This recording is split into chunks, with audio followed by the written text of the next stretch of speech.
From all over the world, people come to visit London's great palaces. And in this programme, I'll be looking at palaces built both for royalty and for working people.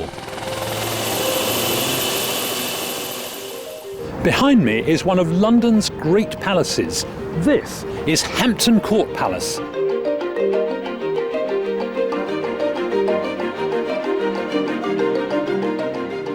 Hampton Court Palace was originally built for Henry VIII, though Sir Christopher Wren added some bits in the 17th century. It's a magnificent building with stunning gardens, and it was Henry's showpiece.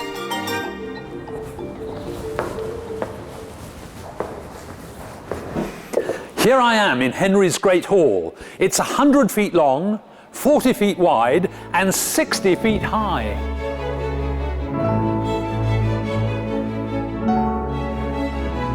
The most striking thing about this room is the hammer beam roof.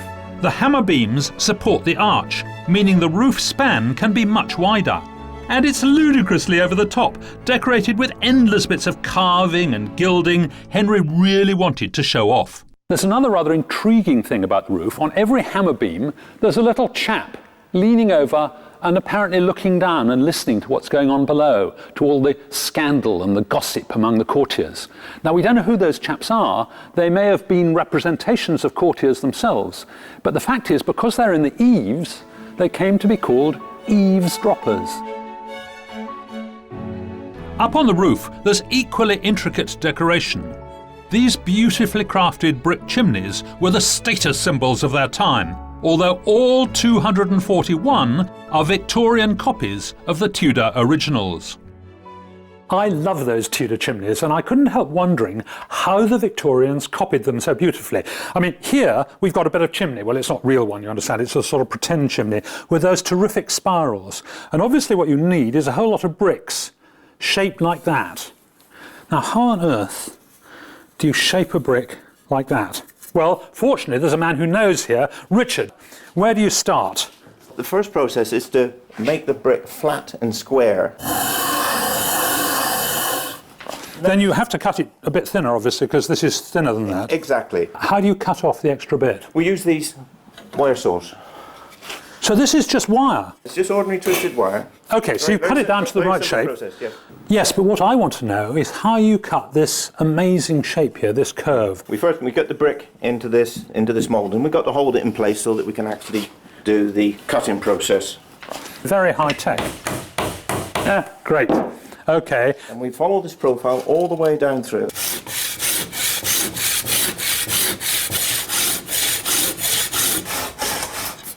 Brush that off. That's fabulous. Right, and so there is the rounded bit to match that. So all you have to do now is saw through the other half. Yes. Once we've done that, we'll have one of these. You'll have one of those. Well, I think that's fabulous. And how long do you reckon it would take you to make that? Maybe 20 minutes, half an hour to get a rough shape. Well, that's very impressive. So that's the Victorian method. Now, Gerard, how did the Tudors do it? With this. What's this? Brick axe. A brick axe? A brick axe. I've never heard of such a thing. Yes. What an amazing weapon. OK, so where do you start? Here's a Tudor brick. And this is actually a genuine Tudor brick. So first of all, you've got to square that off, yes, like that has the Victorian to be ones. rubbed down. Once that's done, then the templates can be applied to it. And what would happen then is we scribe it using this rose head nail. Oh, wonderful. And then we follow that round, right, scribing in to get the shape all the way round, like that. Right. The brick axe would very rapidly dull if we tried to cut out all of that shape from that brick in the first place. Right. So we cut the angles out on the corners using this pad saw here, and we take it down to form a series of fillets down to that line, which we are then able to chip off using the brick axe. And of course this is a tool that wasn't seen on a British site now for over nearly 150, 160 years. Let me have a go before you finished it. You're going so incredibly quickly. So then you just go... That's it. So break your fillet off, just give it a nice little smart tap. Oh. That's it, lovely. Right, so suppose you finish that. What about this curved bit? Because that looks impossible. It does, but again, it can be done exactly the same way again. And you're just doing it by eye down to your scribe. Down to my scribe line. Bringing that round. Getting that through. like that. So That now is I've got spectacular. my draft. Now, how long do you reckon it would take you to make a finished brick? I honestly believe that I would be able to do one of these between about every 10 minutes, every 15 minutes. Ah, so you might in fact do it quicker than Richard. You'd be surprised. All right, are you ready, chaps? Looks to me like... Richard, thank you very much indeed. That was great. Gerard, thanks. Thank you very now much. I can make my own bricks. Thank you. Buckingham Palace is arguably the best-known palace in the world. It was built by George IV, but the palace we see today is not how he or his architect John Nash envisaged it. The original plan was that Nash had a U-shaped building. This is the back, sides of the U, and in the front, the Marble Arch as the main entrance. But when Queen Victoria moved in, she started having children all over the place, and the palace was just too small. She added a new front, and the arch had to go. So in 1851, they moved it here. And the trouble is, they never got round to finishing it. It was supposed to be wonderfully elaborate, gorgeous carvings commemorating the Battle of Trafalgar, all that stuff. And here we have a very plain arch in the wrong place. Maybe if I borrowed a chisel, I could improve it a bit. I don't think I can improve this one, though. London has actually voted Buckingham Palace their fourth most loathed building, so I think we better move swiftly on. This other famous London palace is much more impressive, although it's the home of politics rather than of kings. This is the Palace of Westminster, which used to be a royal residence. From way back in the time of William the Conqueror all the way through to Henry VIII, all the kings lived here. And then in 1512 it burnt down and Henry VIII had to move out, and the politicians took it over for the House of Commons and the House of Lords. In 1834, another fire caused massive damage and very little of the old palace remained standing. In its place, the Victorians built this, a wonderful Gothic building. Hello, you must be Malcolm. Hello, very good to meet you. I gather you're going to take me round this fabulous building. I am indeed. So this is the old bit, yes? This is the medieval hall, Westminster Hall, of the old Palace of Westminster. So this survived all the fires? This survived all the fires and, of course, the main fire in 1834. Right. And it goes back to the 1090s. So it's almost 1,000 years old? Indeed. This is the central lobby, the midpoint of the Palace of Westminster building.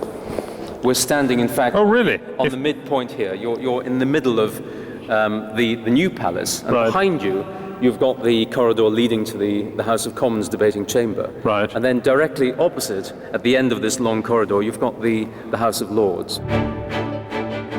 In the spirit of the Victorian age, the architect, Sir Charles Barry, had agreed to finish building the palace within 6 years. He was perhaps a little ambitious. It actually took 25 years. Did Barry do all these details as well? Well, Barry was helped in much of the work on the palace by his good friend Augustus Welby Northmore Pugin. So where can we see the best of Pugin's work? I think in the Palace of Westminster, undoubtedly in the House of Lords debating chamber. Okay, well let's go and have a look. Gosh. Wow. That is quite something, isn't it? Just the ceiling is fantastic. And then that slab of gold at the other end. And this is the most amazing throne. Do you think they'd let me say that? I think not on this occasion. Well, everywhere you look, you can see the hand of Pugin. Right. Even on the wood carving on the bench ends. Pugin created such an enormous amount of work that the pressure sent him mad and he died prematurely. But just look at his incredible achievement.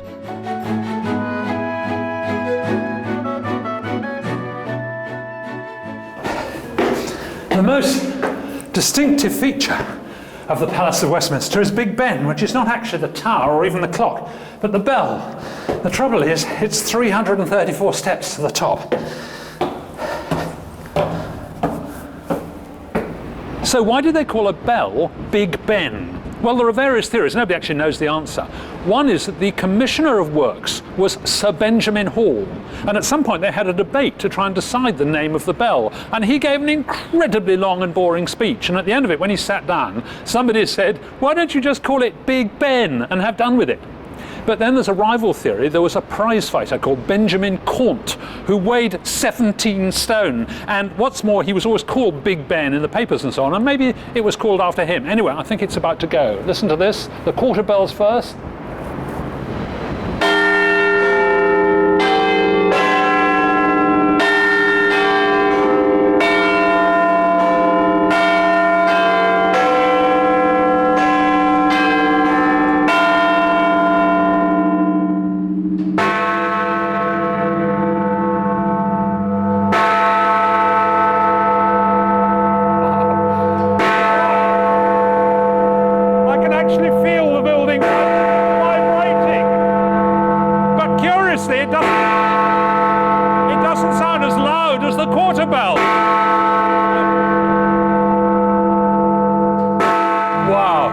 That's one of those experiences I've always wanted. It is amazing to be right beside this vast bell, which you can hear for miles across London. Wonderful, wonderful experience. The 19th century Londoners saw magnificent palaces being built. Palaces for royalty, palaces for politicians. But what about ordinary working people? Well, down there is an example of what the public demanded. Palaces for the people.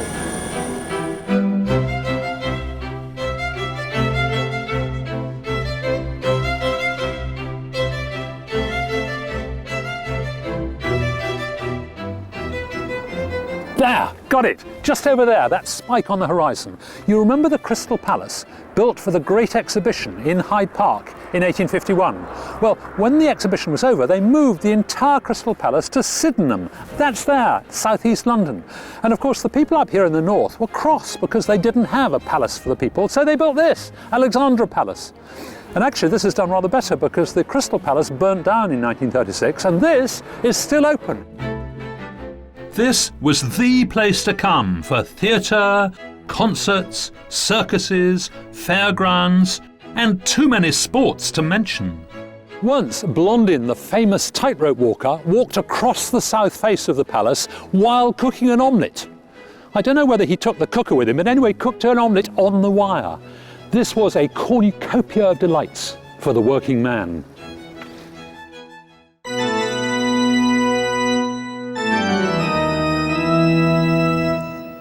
But Alexandra Palace has always been dogged by bad luck. Some people say this was because of a gypsy curse which was laid on the palace when it was first built and a traveller was evicted. Anyway, it was opened on the Queen's birthday in 1873 with tremendous excitement. In fact, in 16 days, 124,000 people visited. And then disaster struck. It caught fire and burnt to the ground in an hour and a half. 3 members of staff were killed. A brand new palace was opened only 2 years later in 1875, and again it was a great success. In 6 months, nearly 1.3 million people came here. But the success didn't really last because there were endless problems about maintenance. People went bankrupt and the whole place had to close down from time to time. And then in 1980, disaster struck again, and the whole of this wing behind me burnt to the ground. But it has lasting fame. Because it's on such high ground, this became the home to a brand new technology in 1936, television. The BBC transmitted the first real television pictures from here in 1936 and went on transmitting television for 47 years. In fact, for many years it was a major production centre with a studio and all the other technical gubbins. There's also a television transmitter at the site of Ali Pali's former southern rival. But of course the original Crystal Palace was located at Hyde Park for the Great Exhibition of 1851. Here it was open for only half a year, but an astounding 6.5 million people went to see it. The Great Exhibition was a tremendous success and made a profit of £186,000, with which they bought 87 acres of South Kensington. On the land, they built the Science Museum, the Victoria and Albert Museum, and this, the grandest of all, the Natural History Museum. Alfred Waterhouse was the architect responsible for this amazing building, a palace of nature.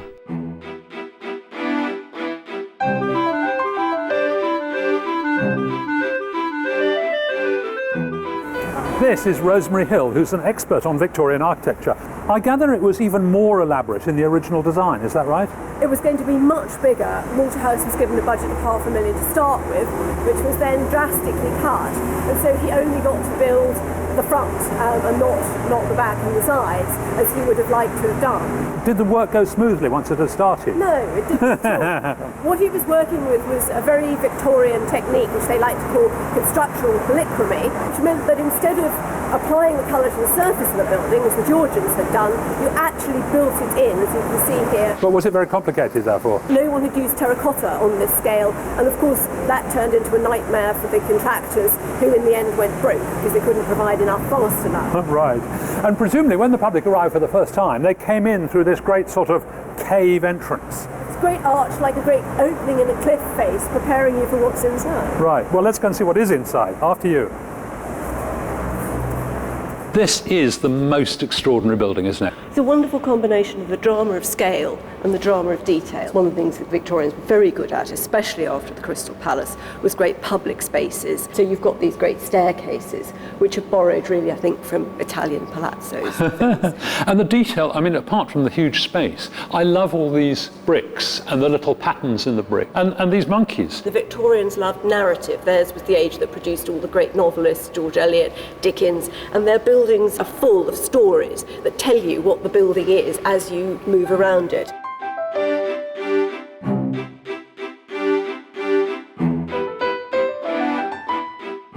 Now, these figures are obviously gorgeous. Who designed them? Well, Waterhouse himself designed them. These are Waterhouse's drawings for the little animals and figures. They're extraordinarily delicate. Waterhouse actually wanted, when he was little, to be an artist, and his parents thought it would be more respectable, Right. more secure. He Right. became an architect. And on the whole, his buildings, he built some of the great big bruising buildings of the 19th century, like Manchester Town Hall. When you see those buildings, it's extraordinary to see the delicacy of his drawing. And here, I think in this building, he actually managed to bring the two things together. So these are the monkeys, and you can see that he's drawn several different versions. And presumably these were then copied directly, were they? They were copied directly into models, yes. Right. I mean, it must have been a nightmare of a job to turn 2 dimensions into 3. Although I think it's a very architectural line, and he's thinking in almost 2.5 dimensions as he's drawing. You can see that tail coming off the page. Yes. And the lion? The lion's wonderful, isn't he? He is. I love the 4 paws, like a great big pussycat, the 4 paws in a row there.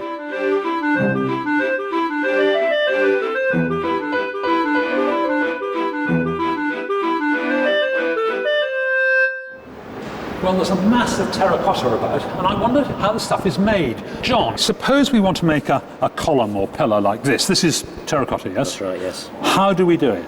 Well, first of all, we make a plaster model. Hang on a sec, that's bigger than this. This is bigger. This is made about 8% larger, like in order to accommodate the clay shrinkage actually during drying and firing. Once we made the plaster model, Yeah. we then make a reverse plaster mould. Okay. Oh, I see. So we need to put some clay in. Should we take these off, do you think, before we start messing with the clay? It's heavy, this stuff, isn't it? What do we need to do? What you've got to do is to roll it out on the bench Roll it out. so that you get all the air out of the clay. Right. De-air it. Oh, I guess if you have air bubbles, then that'll spoil the finished thing, won't it? That's right, yeah. What we need to do then is to throw the clay inside the mould. What we do is Right. put the clay in there and we thump it around. Oh, that's brutal. It is. Doesn't it ruin your knuckles? That doesn't help now. Wow. And then as you'll build that up to about a thickness of about 1.5 inches. Can I do a bit? You certainly can. I'm a bit nervous about this because I value my knuckles.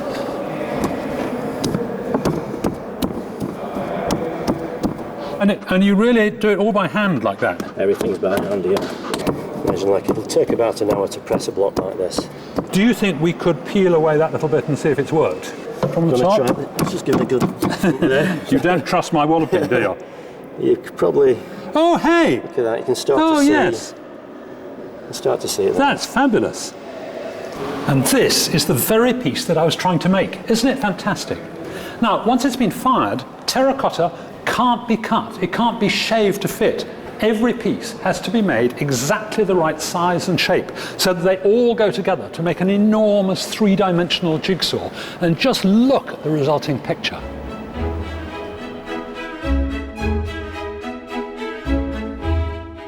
The tradition of building palaces for the working people wasn't just a Victorian thing. The origins of the old Wembley Stadium also lie in a grand exhibition, the Empire Exhibition, opened in 1924 to show off the best of the British Empire. With the worldwide appeal of football, Wembley Stadium's 2 squat towers became as iconic as Big Ben. No wonder there were howls of outrage when the old stadium was knocked down in 2002. But a new Wembley is on its way. Its grand central arch will hold up most of the roof. Mike Richardson, the man in charge of the project, told me more. Now, the most obvious thing is the arch. Can you give me an idea how big it is? Up to its apex is 133 metres high, which is 4 times the size of the old Twin Towers, and we could roll the London Eye underneath it. You could roll the London Eye under it? Now, that would be a good demo. Could we try it? Yeah. How wide is it? It's 7 metres diameter. We could put a tube train down the middle of it. It's an enormous thing. What's it made of? It's basically made of tubular steel, welded together in elements. And how did you get it up there? Well, they lifted the arch from the horizontal, and it was pulled in 5-degree increments, and we kept doing that over a period of a month. A month? And we went without a hitch for a month, and it went from horizontal to where it is now at 112 degrees. How are you going to maintain the arch? Its maintenance is either by abseiling, or we've got a little trolley that runs right up the centre of the arch and over the top, if you'd like to give it a try. No, that's not a job I would very much like to have. What about capacity? We've got 90,000 here, all seated, no columns in the way, unrestricted viewing. So everyone's got a fantastic view. Well, I wouldn't. I'd get stuck behind a column. I always get stuck. No, you won't find one, I'm afraid.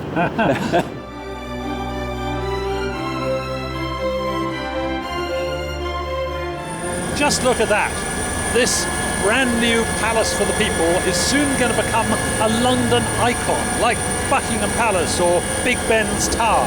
People will remember the Wembley Arch, not just across London, but all the way around the world.